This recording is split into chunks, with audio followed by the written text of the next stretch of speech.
ठीक है। INS इतना स्लो क्यों है?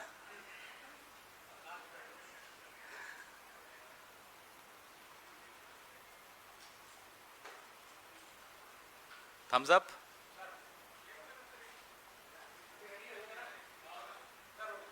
नमस्कार साथियों, आपने शीर्षक देखा।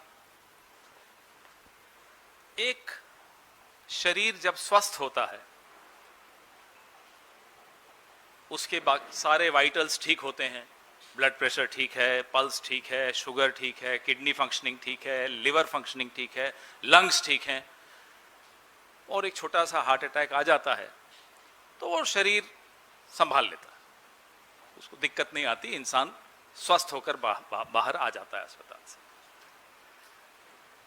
लेकिन जब शरीर पूरी तरह से अस्वस्थ हो, if you have an unhealthy body, your heart is not functioning right, आपको दिल की भी बीमारी हो, आपको शुगर, डायबिटीज, ये सब इश्यूज हों, आपकी किडनी, लंग्स ये सब ठीक नहीं चल रहे हों, और फिर हार्ट अटैक हो जाए तो क्या होगा? फिर आप आईसीयू में जाएंगे, वेंटिलेटर पे जाएंगे, और फिर भगवान भरोसे। प्रधानमंत्री जी कहते हैं कि एक ग्लोबल वॉर, जो एक वॉर चल रहा है ईरान और इजराइल और अमेरिका का, इसकी वजह से आज हमारी अर्थव्यवस्था खराब हो गई है। मानते हैं हम कि ये जो युद्ध है ये एक हार्ट अटैक है, लेकिन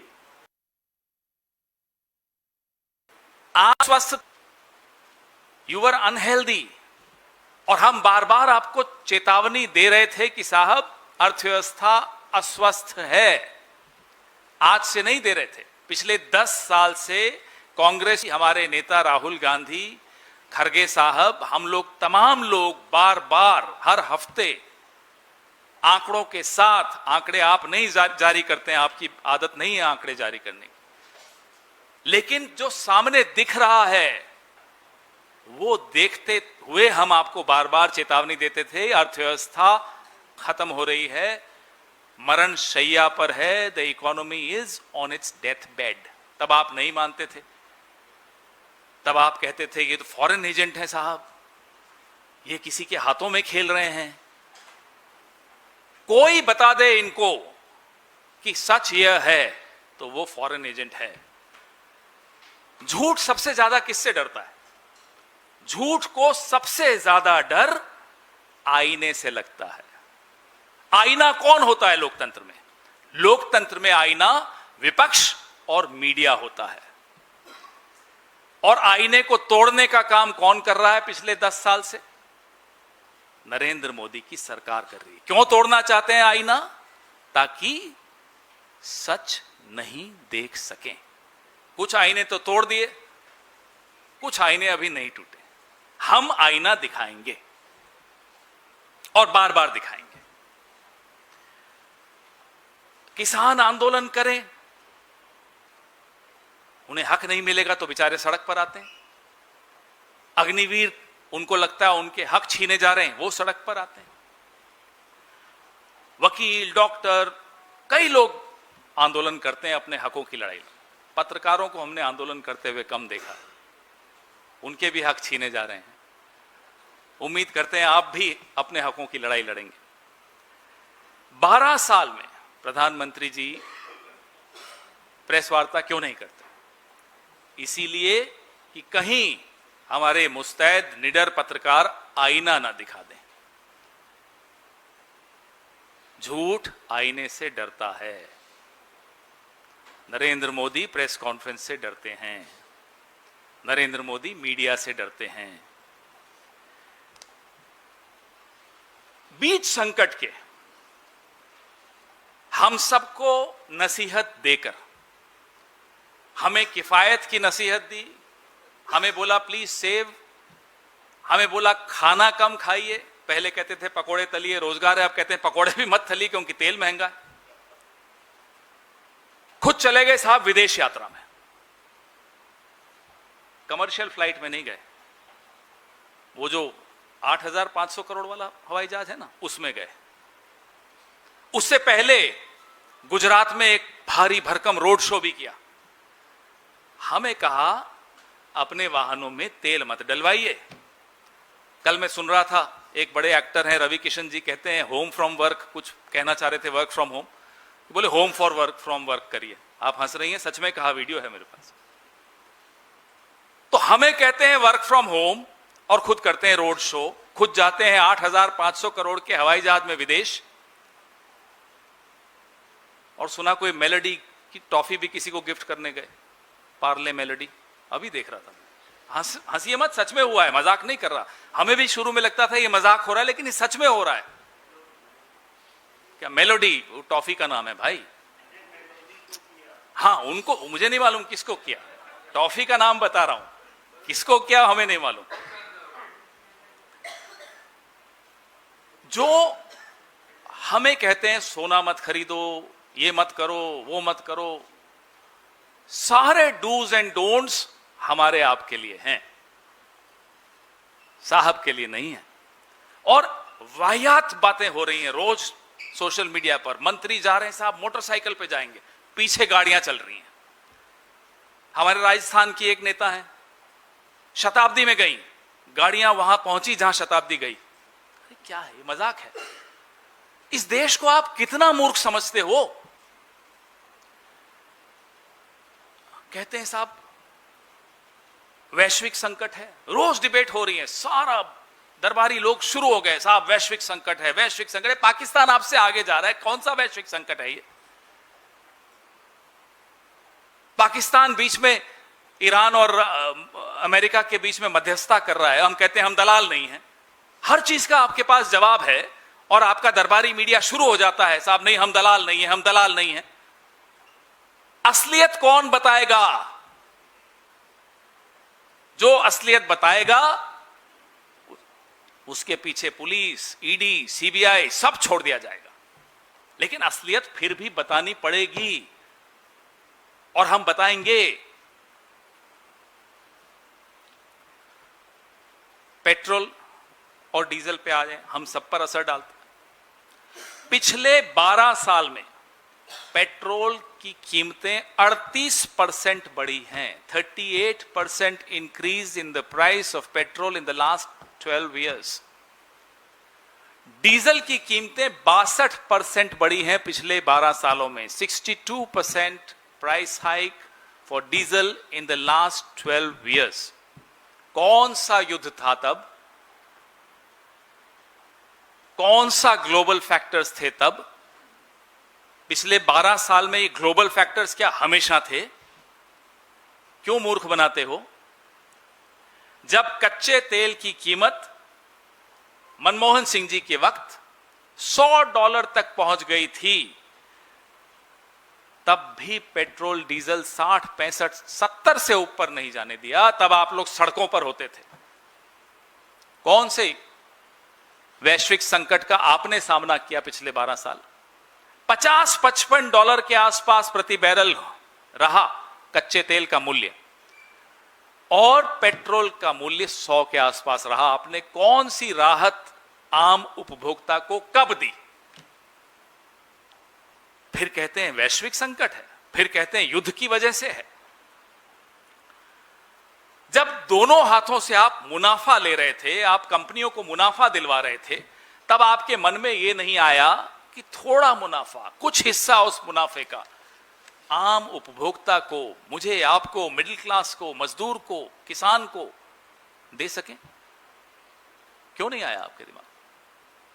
आज जिस संकट में हम खड़े हैं, इस संकट में हम नहीं होते अगर आपने सही वक्त पर सही निर्णय लिए होते, सही वक्त पर सही राहत दी होती।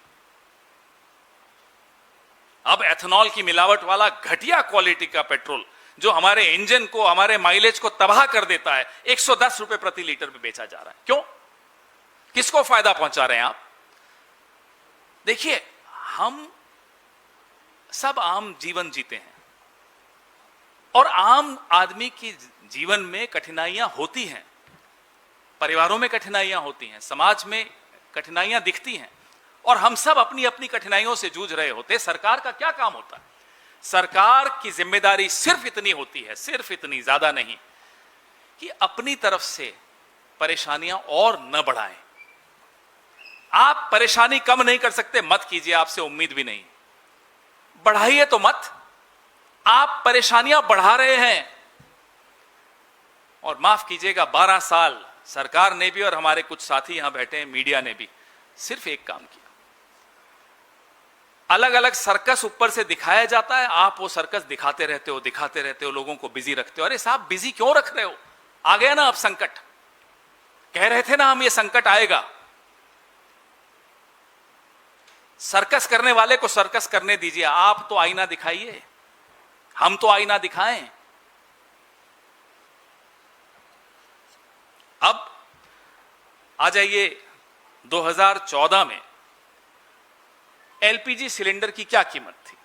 414 रुपए। आप में से सब लोग उस वक्त पत्रकार थे, आपको मालूम है उस वक्त क्या कीमत थी।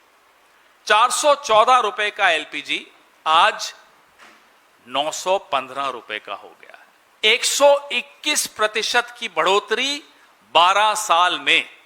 121% hike on the price of LPG cylinder, domestic cylinder, from 414 rupees to 915 rupees in 12 years.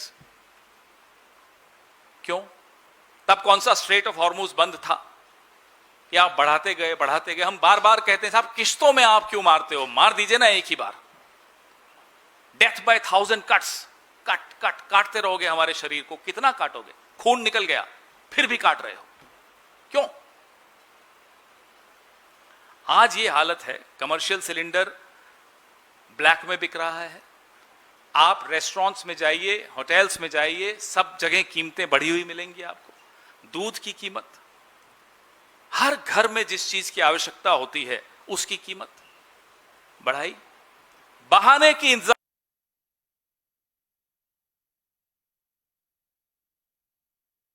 मिले, कीमतें बढ़ाएं, रुपए बढ़ा दी।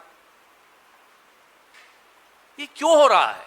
ये सवाल पूछना जरूरी है और बार बार पूछना जरूरी है।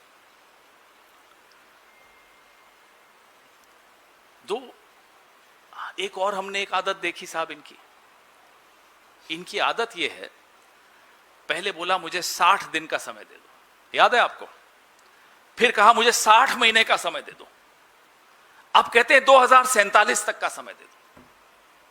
अब 2047 में तो हम कहां होंगे, आप कहां होंगे, वो कहां होंगे, हमें नहीं मालूम। लेकिन गोल पोस्ट बदल दिया। अब सीधा 2047। 2047 का आप सब्ज-बाग दिखाते हो, बिलियन ट्रिलियन पता नहीं कौन कौन से आंकड़े देते हो।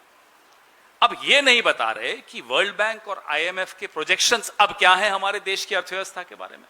वो कह रहे हैं कि ये स्लोडाउन लंबा चलने वाला है। आप छठे पायदान पे गिर चुके हो, ये नहीं बताएंगे। 47 में ले जाएंगे आपको। निंदा करेंगे 1947 के बाद की सरकारों की, उम्मीद दिखाएंगे 2047 की। बीच का क्या हुआ? बीच का कुछ नहीं, कोई अकाउंट नहीं। रुपए के पर आ जाइए।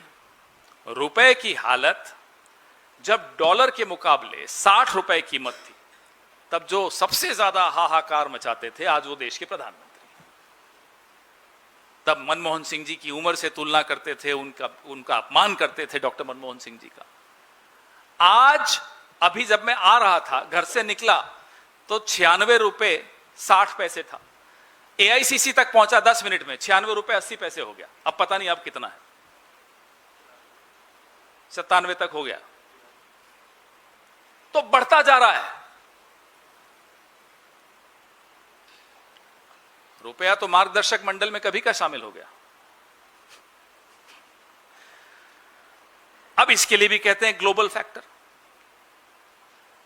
कुछ हद तक ग्लोबल फैक्टर मान लेते हैं।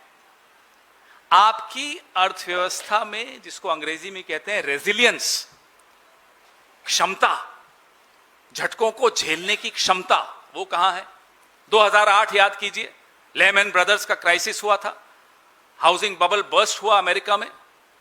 डॉक्टर मनमोहन सिंह प्रधानमंत्री थे, मॉन्टेक सिंह आलूवालिया प्लानिंग कमीशन में थे, रघुराम राजन जी थे, अर्थशास्त्री थे। हम आज की अनर्थशास्त्रियों पर फिर बात करूंगा थोड़ी देर में। 2008 के ग्लोबल क्राइसिस में भी भारत की अर्थव्यवस्था पर नहीं पड़ने दिया।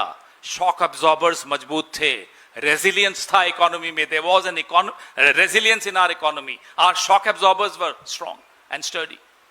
Therefore, the impact of the Lehman Brothers collapse, the crisis, the housing bubble collapse of the US was not felt in India. यहां सब थोड़ा सा कहीं कोई छींक देता है बाहर, ग्लोबल फैक्टर हो गए साहब, ग्लोबल फैक्टर हो गए। और ग्लोबल फैक्टर भी जब होते हैं, आप हाथ यूं खोल कर इजराइल को गले लगा रहे हैं। क्यों साहब? जब दुनिया यूनिपोलर थी कुछ वक्त तक के लिए, तब आप जो निर्णय लेते हो समझ में आता है। अब जब दुनिया यूनिपोलर नहीं दिख रही, या तो बाइपोलैरिटी की तरफ जा रही है या मल्टीपोलैरिटी की तरफ जा रही है, आप चले जा रहे हैं अमेरिका के साथ डील साइन कर रहे हैं, अजीब सी अनोखी सी डील साइन कर रहे हैं। क्यों? क्या मजबूरी है आपकी? क्या दबाव है आप पर? तो रुपए पर आप बार बार आ जाते हैं। पिछले 2 महीने में हमारे जो फॉरेक्स रिजर्व्स हैं 38 बिलियन डॉलर तक घट चुके हैं। मतलब जो हमारी आने वाली पीढ़ियों के लिए जो हमें छोड़ के जाना चाहिए, वो तबाह हो रहा है हमारी आपकी आंखों के सामने, नरेंद्र मोदी जी की नाक के नीचे। ये सब आपके सामने हो रहा है। हम सिर्फ आईने का काम कर रहे हैं। अब आप बात देश हित की करते हो। जो टैरिफ डील ने हमारा ट्रेड बैलेंस बिगाड़ा, उस पर भी जरा आइए। इस ट्रेड डील की वजह से जो अमेरिका के साथ हमारा ट्रेड सरप्लस है, वो 9 बिलियन डॉलर तक गिर गया। ये इंपैक्ट हुआ इस तथाकथित ट्रेड डील का, जिसमें अनेक देश पीछे हट गए। जब अमेरिका के सुप्रीम कोर्ट ने एक निर्णय लिया, अनेक देश पीछे हट गए, लेकिन भारत नहीं साहब, पीछे नहीं हटेंगे। साइन नहीं हुई थी, लेकिन पीछे नहीं हटेंगे, सारी शर्तें मानेंगे। हुजूर, रूस से तेल ले लूं? जी जाइए, 30 दिन के लिए ले लीजिए। हुजूर खुश। ये हमारे देश का स्वाभिमान के साथ खिलवाड़ हुआ है। इस तरह से हो रहा है। परसों आया भाई, 16 मई तक ही था, हुजूर को अनुमति मिली थी, हुजूर ने जो दी थी अनुमति हमारे साहब को। फिर चले गए हुजूर, 16 मई आ गया, रूस से थोड़ा और तेल ले लो? हाँ साहब ले लो। ये क्या मजाक बना रखा है? ऐसे देश चलाए जाते हैं, ऐसे रिश्ते रखे जाते हैं, ऐसे दबा जाता है किसी सुपर पावर से। क्यों? देखिए, जो बहुत बड़ा कारण है अर्थव्यवस्था की धरातल में जाने का,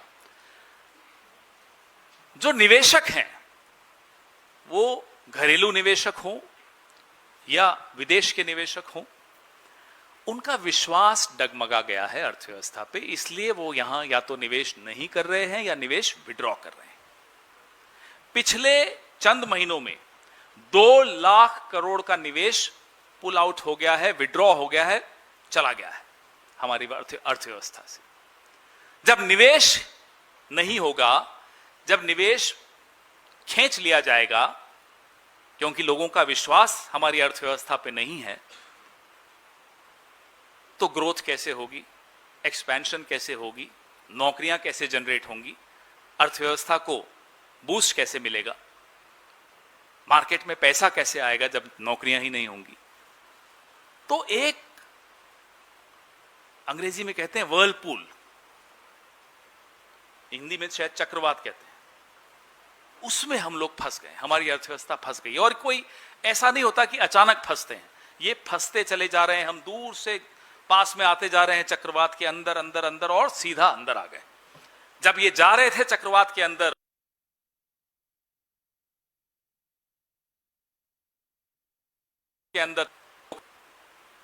उसकी हंसी उड़ाई जाती थी। अरबों रुपए उनकी हंसी उड़ाने पर खर्च कर दिए गए। राहुल गांधी जी की बात कर रहा हूं। बार बार चेतावनी दे रहे थे, और बार बार जितनी बार वो चेतावनी देते थे, अलग अलग एजेंसीज को हायर करके, नेशनल, इंटरनेशनल, ग्लोबल, इनकी छवि को कैसे नुकसान पहुंचाया जाए, आईना कैसे तोड़ा जाए, ताकि आईने में सच न दिखे, ये किया जा रहा था। ये टूल किट है इनका। खैर, अरे मोदी जी को कोई परवाह है नहीं इस चीज की। 200, हाँ, महंगाई के साथ अब जो मैं बेरोजगारी पे आपको बोला, उसका आंकड़ा बड़ा इंपॉर्टेंट है। 15% से भी ज्यादा बेरोजगारी दर हो चुकी है। हम कई बार इस प्लेटफॉर्म से बोल चुके हैं, 45-48 साल का रिकॉर्ड बेरोजगारी का टूट गया है। अर्बन अनएम्प्लॉयमेंट की हालत देखिए, रूरल अनएम्प्लॉयमेंट की हालत देखिए, और आप कह देंगे खाते में इतने पैसे डाल दिए, और उससे आप कहेंगे साहब खुश, सब बढ़िया, चावल दे दिए, 5 किलो चावल दे दिए, कोई स्कीम्स बोलते हैं, कोई लाडली बहना, ये वो, ये सब कर दिया, काम हो गया हमारा। बड़े मजेदार तो हमारे इस देश के मंत्री हैं। मैं पिछले दिनों अभी सोशल मीडिया देख रहा था, हमारी वित्त मंत्री जी ने क्या क्या कहा वो सुनने की कोशिश कर रहा था, कुछ नहीं था। अचानक कल रात को 10 बजे वित्त मंत्री जी ने ट्वीट किया। क्यों किया, मैं सोचने मजबूर हुआ कि साहब क्या समझ में आया, इस देश के सरकार के मंत्री तभी जागते हैं जब राहुल गांधी को जवाब देना है, उनकी निंदा करनी है, बाकी काम वाम नहीं करना। सब बेचारे बंगाल के इलेक्शन में बिजी थे, इलेक्शन हो गया, अब आराम के बीच में राहुल गांधी जी भी कमाल करते हैं, खलल डाल देते हैं, सवाल पूछ लेते हैं। सवाल पूछ लिए, आ गई निर्मला सीतारमण जी, प्रकट हो गई। अब निर्मला सीतारमण जी वैसे तो वित्त मंत्री हैं, लेकिन ये लुप्त मंत्री हैं। लुप्त समझते हैं, गायब, प्रकट ही नहीं होती। कल एक लिस्ट बनाई उन्होंने, जनधन योजना, लखपति दीदी। अरे देश की करोड़ों महिलाएं, वित्त मंत्री जी आपसे पूछना चाहती हैं, आप लखपति दीदी कर रही हैं, कि आप ये लापता दीदी क्यों हो जाती हैं, आप गायब क्यों हो जाती हैं? आंकड़े हम भी देंगे, जो कल आपने अपनी तथाकथित उपलब्धियां गिनाई, कोई प्लान नहीं है आपका। अब मैं आपको बताऊं, जो कल इन्होंने रात को 10 बजे ट्वीट किया, उसकी असलियत सुन लीजिए। बोले साहब जनधन योजना। अब जनधन योजना की असलियत हम रोज डिबेट में हमारे साथी बोलते हैं, प्रवक्ता साथी। 58 करोड़ जनधन खातों में 15 करोड़ से ऊपर तो निष्क्रिय पड़े हैं। लापता दीदी सुन लीजिए, 15 करोड़ खाते निष्क्रिय पड़े हैं, 26% से ऊपर। 62% खातों में 1000 रुपए से कम पैसा है। Out of 58 crore Jan Dhan accounts, 15 crore are inoperational. 62% accounts have just less than 1000 rupees in them. This is the reality of the so-called Jan Dhan Yojana. दूसरा उन्होंने कहा मुद्रा ऋण योजना कार्यक्रम। अब जो प्रधानमंत्री मुद्रा योजना है, उसमें जो नॉन परफॉर्मिंग एसेट्स हैं वो 10% से ऊपर हो गए, ऋण विस्तार नहीं हो पा रहा, कोई अकाउंटेबिलिटी नहीं, किसको दिया, कौन थे, क्या किया, क्या परफॉर्मेंस रही, कुछ नहीं, सिर्फ खोखले नारे। और हम नहीं कहते, अब तो खोखले नारों की बात एक सुरजीत भल्ला हुआ करते थे, थे इसलिए कह रहा हूं, पहले भक्त थे, अब वो भी बोलने लगे हैं। अब भक्त भी भूतपूर्व भक्त होते जा रहे हैं। ऐसी अभूतपूर्व अर्थव्यवस्था हो गई कि भूतपूर्व भक्त हो गए। हमने तो हमारे दोस्त जिन्होंने इंटरव्यू लिया सुरजीत भल्ला का, उस दोस्त को फोन किया, मैंने कहा उनके लिए आपको लिखना चाहिए था, सुरजीत भल्ला अर्थशास्त्री एवं भूतपूर्व भक्त, आप ही का चैनल था। अब आइए साहब, इंटर्नशिप योजना, ये सब वो योजनाएं हैं जिनको कल वित्त मंत्री निर्मला सीतारमण जी ने सुनाया राहुल जी को। प्रधानमंत्री इंटर्नशिप योजना फर्स्ट फेज में इंटर्नशिप पूरी करने की दर बड़ी इंटरेस्टिंग है, बड़े मजा आएगा, 7.34%। महज 7.5% लोगों ने फर्स्ट फेज की इंटर्नशिप पूरी की। यह है असलियत प्रधानमंत्री इंटर्नशिप योजना की। 41% लोगों ने इस योजना में भाग लेने के बीच में ही छोड़ दिया। 41% people abandoned Midway the prime minister internship scheme. 2025-26 का आंकड़ा बड़ा रोचक है, प्लीज इस पे डिबेट्स करिएगा। प्रधानमंत्री इंटर्नशिप योजना का जो बजट है 2025-26 में 99.4% इस्तेमाल नहीं हुआ है। 6 महीने होने आए हैं इस साल को खत्म होने में।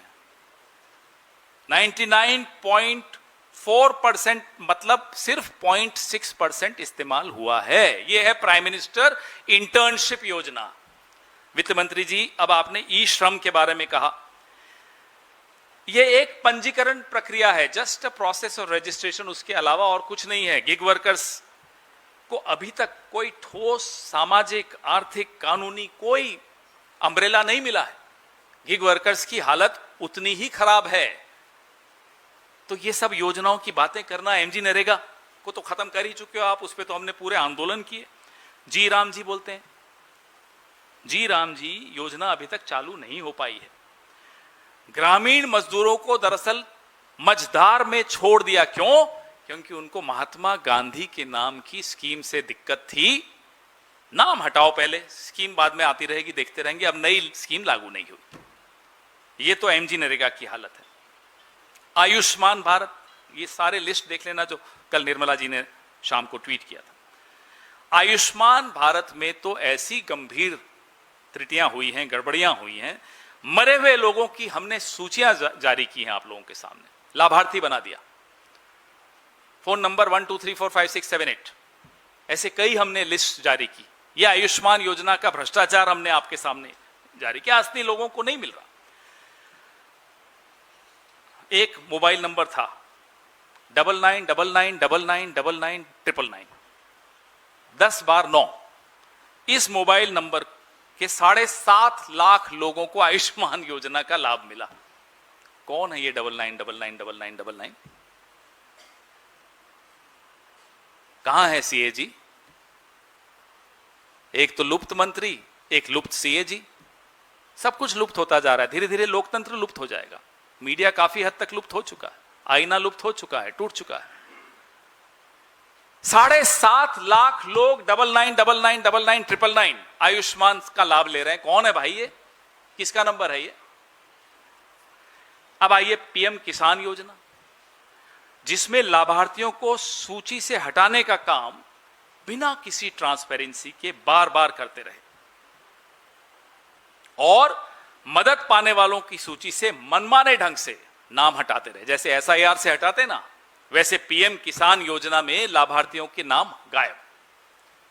आपकी कौन सी स्कीम है जो पारदर्शी तरीके से आप 100% लागू कर रहे हैं? एक बता दीजिए। एक है वैसे, पीएम प्रचार योजना के छोड़कर। पीएम प्रचार योजना में 100% नहीं, 1000% काम होता है।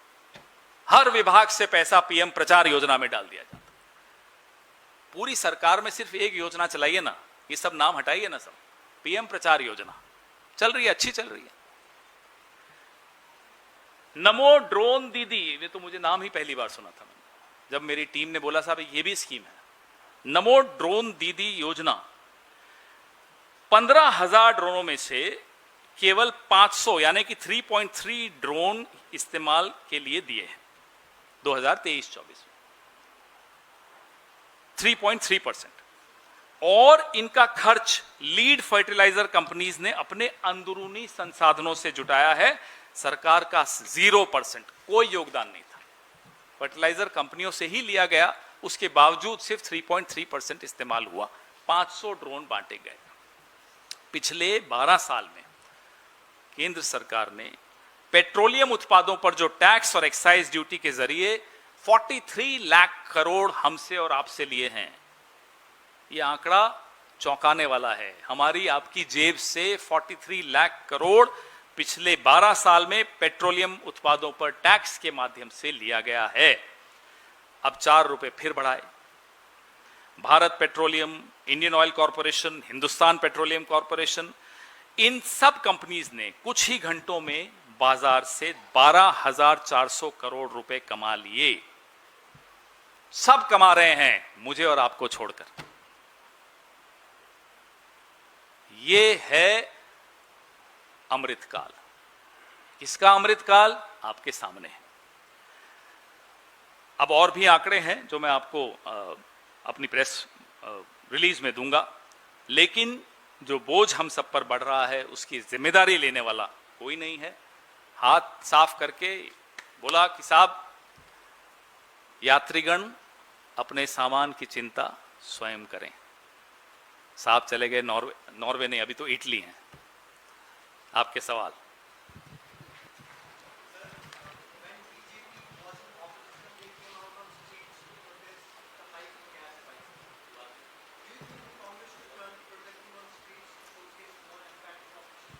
Well, we often come on the streets, we get picked up, we get arrested, we still come back on the streets.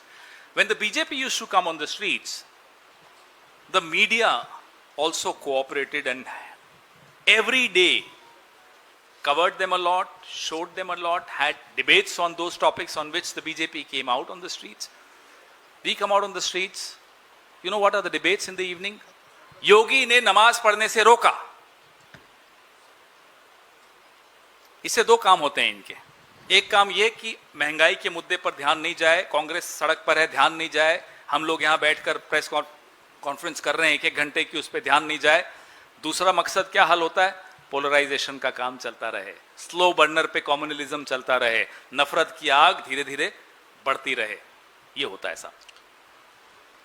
माफ करना, मैं आपको भी बता रहा हूं, बार बार मीडिया को बार बार बताना पड़ता है, लेकिन ये हो रहा है। आप लोग नहीं करते, आपके ऊपर जो बैठे हैं वो करते हैं, हो रहा है। सर, पिछले 3 दिन, 4 दिन, 5 दिन मेरे पास डिबेट्स की लिस्ट आती है। कई डिबेट्स में हम भाग नहीं लेते कि साहब इसकी प्रासंगिकता क्या है, हम क्यों इस जहर की डिबेट्स में भाग लें। पेट्रोल की कीमतों पर 1 डिबेट या 2 डिबेट्स थी कल, और डिबेट्स भी ऐसी होती हैं जिसमें चैनल बैठकर डिफेंड करता है सरकार को। आप तुलना मत कीजिए 2014 से पहले के विपक्ष की और 2014 के बाद के विपक्ष की। एक अनाथ विपक्ष की आप तुलना कर रहे हैं उस विपक्ष की जिसके साथ सारा नेशन वांट्स टू नो से लेकर सब 9 बजे शुरू हो जाते थे। अब कौन शुरू होता है साहब? माइक जी। सर, राहुल गांधी ने आज रायबरेली में प्रधानमंत्री को गद्दार कह दिया है, इस पर विवाद हो गया है। आप बता सकते हैं कि राहुल गांधी ने प्रधानमंत्री को गद्दार जो कहा उसके पीछे उनका क्या आशय था? देखिए साहब, इससे पहले कि हम इसका जवाब दें, मुझे ये बताइए कि देश की परिभाषा क्या होती है। देश क्या ये, जैसे नेहरू जी ने बहुत अच्छा लिखा था, देश क्या ये नदियां हैं, झरने हैं, पहाड़ हैं, पेड़ हैं? नहीं। देश मतलब देश के लोग हैं। जब देश के लोगों की चिंता देश का राजा करना बंद कर देता है तो क्या उसको हम देश प्रेमी कह सकते हैं? जब देश के लोगों को कहता है कि साहब आप खाना कम खाओ, अपने वाहनों में तेल कम डालो, त्याग करो, और खुद बड़े बड़े काफिलों में रोड शो करते हैं। एक निजी मतलब सरकारी है, लेकिन एक प्लेन में अकेले वो और उनका स्टाफ जाता है विदेश यात्रा में। आप उदाहरण तो नहीं दे रहे ना कुछ। त्याग सारा देश करेगा, और अगर देश सवाल पूछ लेगा तो वो देशद्रोही कहलाएगा। तो परिभाषाएं तो देख लीजिए जरा। देश की परिभाषा क्या होती है, देश प्रेम की परिभाषा क्या होती है, राजा का धर्म क्या होता है, राजधर्म क्या होता है, यह तो सब समझ लें पहले, फिर आपको समझ में आ जाएगा कि क्या चीज क्यों कही जाती है। सर इधर नीरज। सर, आपने अपने प्रेस वार्ता के जरिए सवाल भी उठाया है कि प्रधानमंत्री के विदेश दौरे पे, तो मेरा सवाल यह है कि आप ही के पार्टी के सहयोगी हैं शरद पवार, वो कह रहे हैं कि विदेश दौरे पे सवाल उठाना ठीक नहीं है, पॉलिटिकल डिफरेंसेस हो सकते हैं, लेकिन प्रधानमंत्री मोदी भी देश के प्रेस्टीज के लिए काम कर रहे हैं। इसी से जुड़ा हुआ दूसरा सवाल है, आपने भी पहले जिक्र किया प्रधानमंत्री ने मेलोडी टॉफी गिफ्ट किया मेलोनी को, आपको विश्वास नहीं हुआ, ऐसा क्यों? नहीं मतलब अजीब सी तो बात है ना, देश संकट से जूझ रहा है, वाकई जूझ रहा है। आप हमारे एक साथी आज सुबह फोन कर रहे थे, स्टॉक मार्केट से परेशान। कौन परेशान नहीं है? एक वर्ग बता दीजिए, बड़ा हो छोटा हो मध्यम वर्ग, सब परेशान, दो चार छोड़कर सब परेशान। उस बीच में प्रधानमंत्री जी ट्वीट करते हैं, 4 फोटोएं डालते हैं कि मैं यहां गया, यहां नाश्ता किया, ये किया, वो किया। चलिए अच्छी बात है, करिए आप। कुछ लोग पेड हॉलीडे करते हैं, कुछ लोग अनपेड हॉलीडे करते हैं, वो सब होता है, मुझे उसमें आपत्ति किसी को नहीं है। लेकिन समय संकट का है, और संकट के समय में आपको खुद राजा को, देश के राजा को देश के सामने उदाहरण पेश करने चाहिए, ताकि सब उन उदाहरणों का अनुसरण करें। You have to become an example yourself. You can't ask me to sacrifice when I see nothing has changed in your life. जी Sir, this side. Prime Minister was on visit to Norway, and now we have seen that how Media Daily over there, it has put out a cartoon of Prime Minister Narendra Modi showing him as a snake charmer. What's your response on that, sir? No, I haven't seen the cartoon, but having said that, in a democracy, we are used to a tradition when our prime ministers, whether they were Atalji, let's start from the BJP prime minister, whether it was Atalji, whether it was Narasimha Rao ji, Manmohan Singh ji, Rajiv ji, VP Singh, Devegowda ji, Indra Kumar Gujral ji, Indira ji, show me one prime minister who was afraid of holding press conferences, whether at home or abroad. That's why in the middle of my press conference I said, the media is a mirror that shows you the truth. If you are afraid of the mirror, then there is something missing in your truth. डरने की क्या जरूरत है? कोई भी होता, आप भी होते, तो हम मजाक में भी कुछ बोल देते, जवाब तो देते, वहीं बात खत्म हो जाती। इसको इतना बड़ा मुद्दा बनाने क्यों दिया? हमें अच्छा नहीं लगता, देश के प्रधानमंत्री हैं, लेकिन हम भी कम्युनिकेशन थोड़ी समझते हैं, और जो भी पॉलिटिक्स में होता है वो कम्युनिकेशन समझता है। क्यों मजाक बनने दे रहे हो? 2-4 सवालों के जवाब दे देते।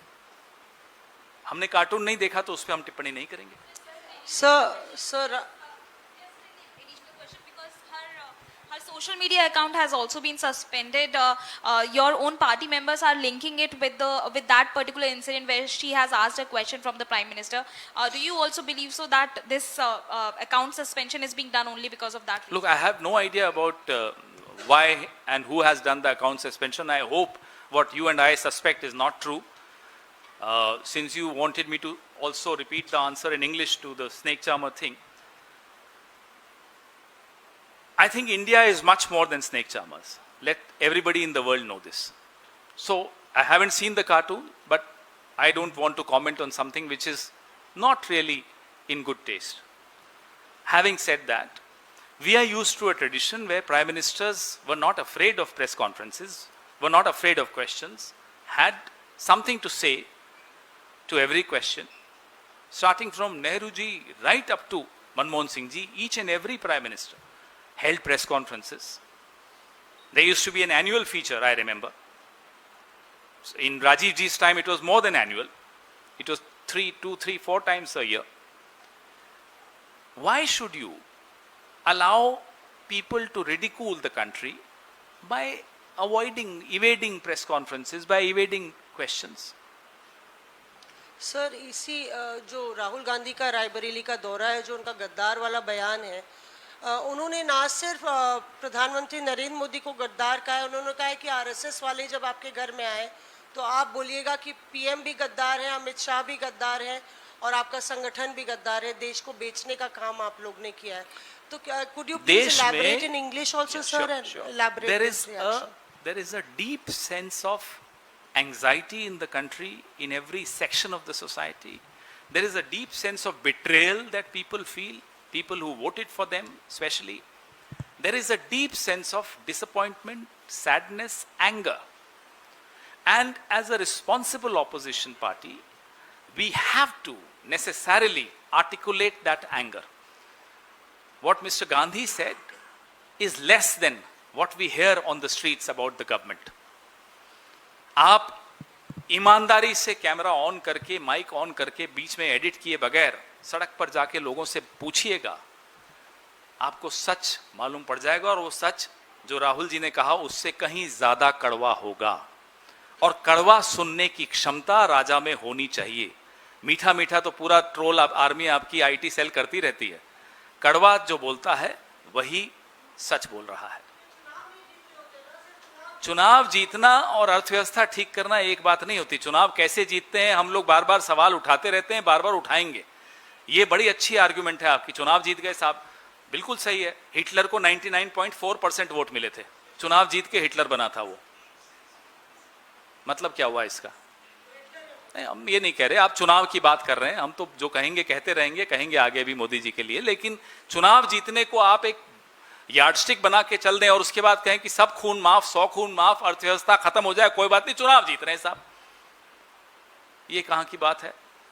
मीडिया आपके कब्जे में, सारी संस्थाएं आपके कब्जे में, चुनाव आयोग तो जेब में। आपने देखा सीबीआई डायरेक्टर की प्रक्रिया कोर्ट में अभी चल रहा है, मुख्य चुनाव आयुक्त की चयन की प्रक्रिया सुप्रीम कोर्ट में चल रही है, सब कुछ आपके कब्जे में। और फिर कहते हो हम चुनाव जीत रहे हैं, हमारे हाथ पांव बांध दो। और कोई आप दौड़ नहीं पा रहे साहब, हम इंसान है ना, नहीं दौड़ पा रहे, खोलिए ना रस्सी, फिर देखते हैं, आपको दिखाते भी हैं। पवन जी 2014 से पहले जब पेट्रोल डीजल या गैस के दाम बढ़ते थे, चाहे 1 रुपया बढ़ता या 2 रुपया बढ़ता, तब का विपक्ष सड़कों पर आता था और सरकार पे दबाव बनाता था। कई बार तो ऐसा हुआ कि सरकार को पैसे वापस लेने पड़े। 2014 के बाद ये ट्रेंड बदल गया। 2014 के बाद हुआ ये कि सरकार पैसे बढ़ाती है, विपक्ष प्रेस कॉन्फ्रेंस करता है या छुटपुट कहीं पर जो है कोई प्रदर्शन किया और वापस आ गए। प्राइस बढ़ते चले गए, 50, 55, 60, 70 पे थे, वो 100 पहुंच गए। सर एक मिनट कंप्लीट कर लीजिए। सॉरी। तो वो 100 पे पहुंच गए। आपको नहीं लगता है कि विपक्ष कहाँ पे लैग कर रहा है? आप लोग जो है प्राइस बढ़ रहे हैं और विपक्ष कुछ ऐसा मतलब कंक्रीट नहीं कर रहा। उसका जवाब अभी मैंने दिया, मैं फिर देता हूं। 3 बातें करते हैं। 2014 से पहले का विपक्ष, 2014 से पहले की सरकार, माफ कीजिएगा 2014 से पहले का मीडिया, अब ये तीनों को लेते हैं हम एक एक करके। 2014 से पहले का विपक्ष वही करता था जो विपक्ष को करना चाहिए, मैं मान लेता हूं आपकी बात।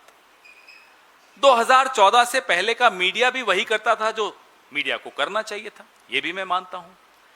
2014 से पहले की सरकार भी वही करती थी जो उसको करना चाहिए था, संवेदनशीलता दिखाती थी, पैसे वापस कर लेती थी। अब आइए 2014 से बाद, ये तीनों चीजें ले लीजिए। 2014 से बाद का विपक्ष कोशिश पूरी करता है, सड़क पर भी आता है, प्रेस कॉन्फ्रेंस भी करता है, आवाज भी उठाता है, संसद में बोलने नहीं दिया जाता फिर भी बोलता है। अब बाकी दोनों पे आ जाइए। 2014 के बाद का मीडिया, मैं कुछ बोलूं या आप खुद समझ गए?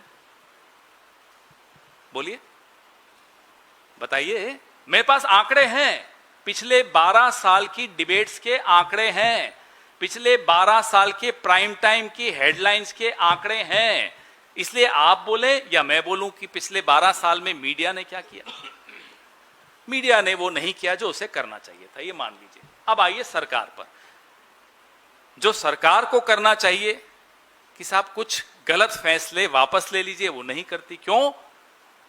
फिर से आइए मीडिया पर, क्योंकि मीडिया का दबाव नहीं है। एक सेकंड। अकेले विपक्ष से आप बोलो कि आप सड़क पर आ जाओ, अरे साहब 4000 किलोमीटर सड़क पर चले हैं, आप किस विपक्ष की बात कर रहे हो? 4-4 महीने भारत जोड़ो यात्रा में सड़क पर मुद्दे उठाए, मुद्दे सुने, मुद्दे समझे, उस विपक्ष की बात कर रहे हो कि वो सड़क पर नहीं है? मीडिया, सरकार और विपक्ष बताइए कौन अपना धर्म नहीं फॉलो कर रहा, इसका जवाब आपको समझ में आ जाएगा। पवन जी, माइक धारक कौन है? हाँ। पवन जी, मेरा सवाल यह है कि आज जब देश भर में एक पेट्रोल, डीजल और ईंधन की इतना बड़ा संकट दिखाया भी जा रहा है और है भी, और कई प्रदेशों से तस्वीर आ रही है कि पेट्रोल पंप के बाहर लंबी लंबी कतारें लगी हुई है। देश में एक उद्योगपति आज भी हैं जो क्रूड ऑयल मंगवा रहे हैं और देश में वो नहीं करके वो एक्सपोर्ट कर रहे हैं। इसका जिक्र आज राहुल गांधी ने भी रायबरेली में बिल्कुल किया। सही है। तो हम कह ही ये- रहे हैं कि देश की बगैर की बजाय आप दोस्तों की चिंता है आपको। अदानी अंबानी के अलावा कोई एक दो और होंगे, मुझे नहीं मालूम सबके नाम, एक ABCD नई बननी चाहिए, किसी की चिंता है ही नहीं। हम बार बार कहते हैं जो लाभ कंपनियों ने अर्जित किया जब तेल सस्ता था, वो लाभ आपने लोगों को नहीं दिया। प्राइवेट सेक्टर में जो कंपनीज हैं उनका लेखा जोखा सबके सामने रखिए। पवन जी, जिस तरह से आपने बाद? कहा अमृतकाल की बात की, अमृतकाल आपको लगता नहीं सरकारी प्रचार बन गया, जनता को उसका वास्तविक लाभ नहीं मिल पा रहा है? दूसरा सवाल, केंद्र सरकार लगातार मुफ्त राशन कल्याणकारी योजनाओं का हवाला देती है, क्या यह सरकार की जो है अमृतकाल की मजबूती का संकेत है या बढ़ती गरीबी? ये मजबूती का नहीं, मजबूरी का संकेत है। आप हाथ यूं करके प्रधानमंत्री जब कहते हैं कि मैं 5 किलो चावल दे रहा हूं, आप नहीं दे रहे साहब, ये भी हमारा ही आपका पैसा है, प्रधानमंत्री का पैसा नहीं है, लेकिन हाथ यूं होता है। आप सोच लीजिए मानसिकता क्या है। ये सिर्फ वेलफेयर स्कीम्स पर आधारित अर्थव्यवस्था नहीं होनी चाहिए। वह अर्थव्यवस्था ग्रोथ पर भी आधारित होती है। ग्रोथ के साथ वेलफेयर स्कीम्स समझ में आती हैं। जो देश में कैपिटल है, उस कैपिटल को देश की अर्थव्यवस्था पर कॉन्फिडेंस नहीं है, उस निवेश को देश की अर्थव्यवस्था की मजबूती पर विश्वास नहीं है, इसलिए वो निवेश देश की अर्थव्यवस्था से खींचा जा रहा है। इसलिए देश के भीतर जो निवेशक हैं वो भी घबराते हैं निवेश करने में। पवन जी, आपने अंतर्राष्ट्रीय मामलों पर सरकार को घेरा है, बिल्कुल सही है, विपक्ष का काम है आईना दिखाना, लेकिन आपकी नज़र में भारत की विदेश नीति में सबसे बड़ी कमजोरी क्या है, जहां पर दिक्कत आ रही है? सबसे बड़ी कमजोरी हमारी विदेश नीति में पिछले 10 साल में, 12 साल में देखने को जो मिली, उन्हें दे दीजिए, वो ये है कि एक व्यक्तिवादी विदेश नीति हो गई है, इंडिविजुअल सेंट्रिक फॉरेन पॉलिसी हो गई। बात देश की नहीं है, बात देश के प्रधानमंत्री नरेंद्र मोदी पर फोकस आ गया, सारा स्पॉटलाइट उन पर।